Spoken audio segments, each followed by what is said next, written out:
Fiat 500X, is it just a big Fiat 500? Let's find out. The winner is Cartwright!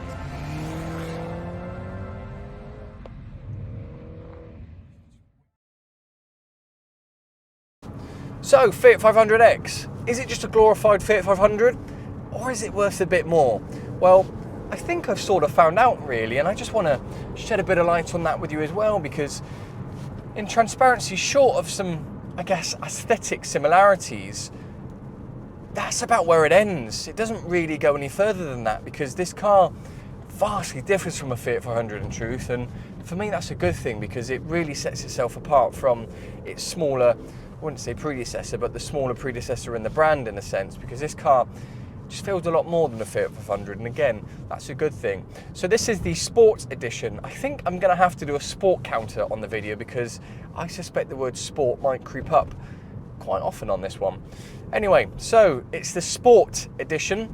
What does that Sport Edition give you? Well, short of it saying sport occasionally on some of the side panels, it does have quite a sporty and sleek look about the vehicle. These 19-inch alloy wheels, I think, really attribute to that. I think they're beautiful, really big, and sort of sporty and almost quite aggressive. The paint, you never guess what that is? It's sporty red. There we go, off on a roll already. So sporty red, the paint, and some really nice LED headlights with some black contrast around. I'm a big fan of this colour contrast. It blends right through to the interior, and the interior for this vehicle, I'm really surprised with actually. The first thing to note from my, I guess, driver's position and cockpit is this really nice half leather Alcantara steering wheel with red stitching.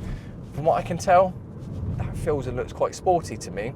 Big fan. The dials themselves, very much the same, white with red, again just emphasising that sporty look. In terms of the interior itself, I've got loads of creature comforts and spec. I'm a big fan of this 7-inch touchscreen. It works really well, it's really easy to navigate, but thankfully there's still some buttons and knobs for me to twist. So in terms of when you're driving, the usability and functionality, it's nice and easy to use. You're not too distracted from the road. For me, that's a big plus. Inside of that, Apple CarPlay, which, you know, I'm a big advocate of, because it feels really sleek and modern, because it's very familiar and similar to what you're used to, which obviously is your phone, so that won't feel dated. The nav system itself, though, is pretty sleek, modern, and works really well. Inside of that, got all your other creature comforts you'd expect: Bluetooth, DAB radio, mentioned navigation, dual zone climate control, etc.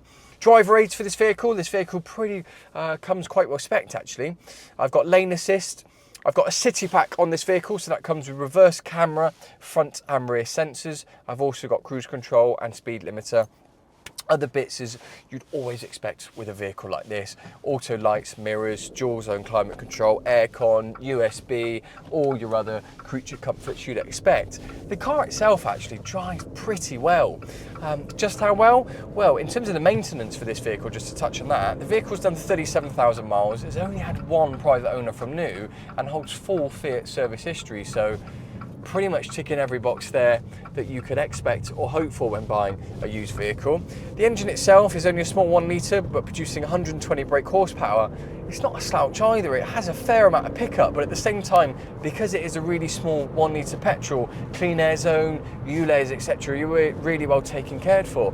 Your fuel bill is going to go pretty far as well, because it produces 43.5 mpg combined, so a big plus point for me.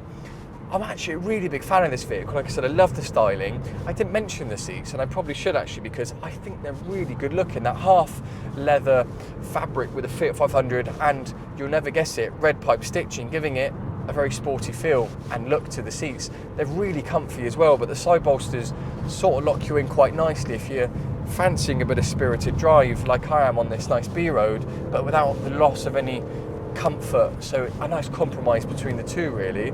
I'm a big fan of this vehicle. I have to say, it did surprise me really. I didn't know what to expect when I jumped in behind the wheel, because it's quite unusual, isn't it? Fiat 500X, it is an unusual car, but I think it's grabbed quite a nice niche in the market. There seems to be quite a lot of space in the back as well for kids or your mates with some shopping as well. So, and I think for 12,495, which this vehicle's priced at, it's really good value for money, and I sincerely mean that. Hope you enjoyed. So thanks for watching. That's a good wrap up for this Fiat 500X. As you know, I'm really impressed with this vehicle. I love the styling. I think it drives really, really well. A very diverse vehicle this, really impressed. It's available in stock Speak to Jack or Craig in sales if you've got any questions. Hope you enjoyed the video. If you did, please give it a like, comment and subscribe, and we'll see you in the next one.